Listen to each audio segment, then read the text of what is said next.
Installation environment. Bind the upper bracket on the ground.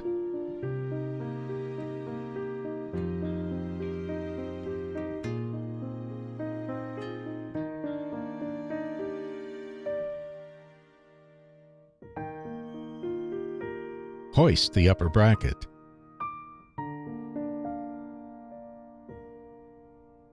Install the upper bracket onto a pole. Partially tighten the nuts on the bolts until the main bracket does not slide down.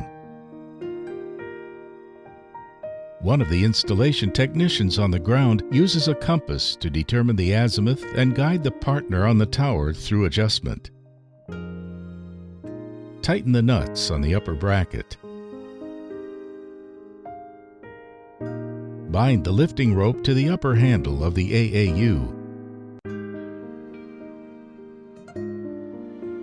Bind the guide rope to the lower handle of the AAU.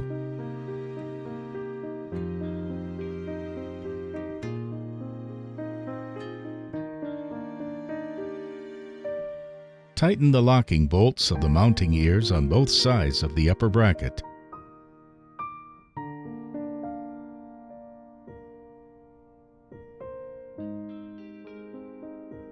Install the lower bracket to the pole.